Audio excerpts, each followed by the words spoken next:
It was a cold winter evening in Washington, D.C. Snowflakes gently fell over the Capitol, covering the streets with a soft white blanket. Donald Trump, clad in his signature Navy suit and red tie, was on his way back to Trump Tower after a long day of meetings. His motorcade moved steadily through Pennsylvania Avenue when something unusual caught his eye. Standing alone in front of the White House gates was an elderly man, wearing a tattered military coat adorned with old medals. His stance was firm, but there was an air of desperation in his posture. Something about him seemed familiar. Trump furrowed his brows and instructed the driver to pull over. His security team was instantly alert, but Trump waved them off. Stepping out of the car, he walked toward the man, his breath visible in the frigid air.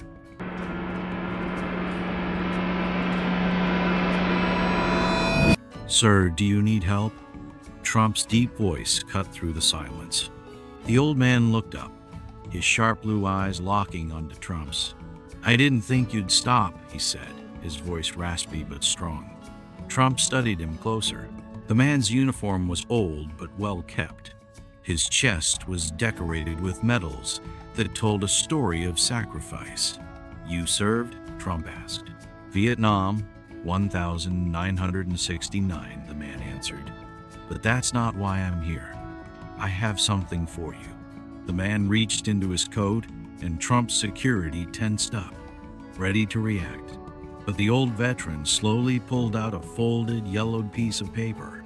His hands trembled as he extended it. "I wrote this letter 40 years ago.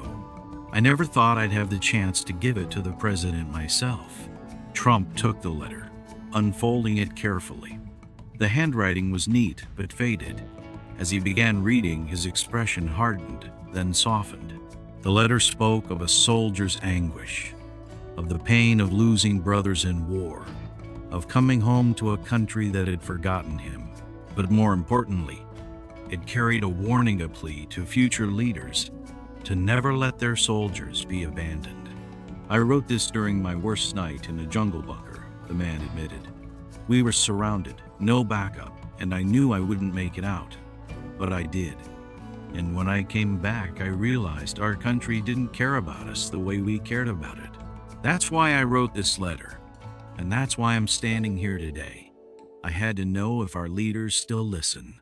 Trump clenched his jaw. The letter wasn't just words, it was a mirror reflecting the struggles of thousands of forgotten veterans. He exhaled deeply and looked at the man. "What's your name?" The man hesitated. "People used to call me Sergeant Miles. That's all that matters now." Trump nodded, folding the letter back carefully. "Sergeant, you're right. We should never forget our heroes. And I promise you, this will not go unnoticed." Sergeant Miles straightened his posture, then reached out a gloved hand. Trump shook it firmly. The moment was brief but powerful. Passers-by started noticing the scene, murmuring among themselves. Cameras from nearby reporters began flashing.